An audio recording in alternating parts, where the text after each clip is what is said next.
ఎవరైతే యవనస్తున్నారో మీ అందరికి చెప్తాను, గుర్తుపెట్టుకోండి.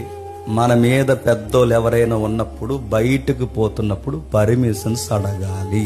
గాలి తిరుగుతాం, దేవుడు మమ్మల్ని దీవిస్తాడంటే కింద వేసి తొక్కేస్తాడు. మళ్ళీ చెప్తున్నాడు, మీ మీద పెద్దవారు ఎవరైనా ఉంటే పర్మిషన్స్ అడగాలి. మీరు ఎక్కడ అడుగుతున్నారు? పర్మిషన్స్ అడిగి బయటికి వెళ్ళే వాళ్ళు ఎక్కడున్నారు చెప్పండి?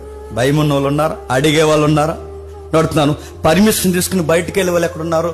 కొన్ని రైల్వే స్టేషన్లో కొన్ని మూమెంట్స్ చూస్తున్నప్పుడు, మనం మీటింగ్స్కి వెళ్తున్నప్పుడు కొన్ని మూమెంట్స్ చూస్తాం. వాళ్ళ పేరెంట్స్కి గుమ్మం దగ్గర ఉండి బాయ్ చెప్తారు, అగ్గించుకుంటారు. మమ్మీ వెళ్తున్నాను మమ్మీ, మళ్ళీ లాంగ్ జర్నీలో చదువుకుంటారు కదా, వెళ్తున్నాం మమ్మీ అని అగ్గిస్తారు. వెళ్తున్నాను డాడీ. ఎవరైతే గ్రాండ్ ఫాదర్ ఎవరైతే ఉన్నారో వాళ్ళు తాతయ్య వెళ్తున్నాం, నానమ్మ వెళ్తున్నాం అని చెప్తారు. అలా వెళ్తారు. ట్రైన్ ఇలా మూవ్ అవుద్ది. ఇలా మూవ్ అయిన వెంటనే ఈ తూరేగుల బ్యాచ్లో అని ఉంటారు, ఆడుతూ కూర్చుని ముచ్చట్లు పెడతారు. అడుగుతున్నాను, ఇప్పటి వరకు అమ్మా నాన్నకి బాయ్ చెప్పి లోపలికి వచ్చిన వెంటనే ఎవడో పనికి మాలిన ఎదవతో కూర్చొని మాట్లాడుతున్నావంటే నిన్నేమనాలి? చెప్పా చేయకుండా బండ్ల మీద తిరగడం, చెప్పా చేయకుండా రోడ్ల మీద తిరగడం, చెప్పా చేయకుండా అడుగుతున్నాను.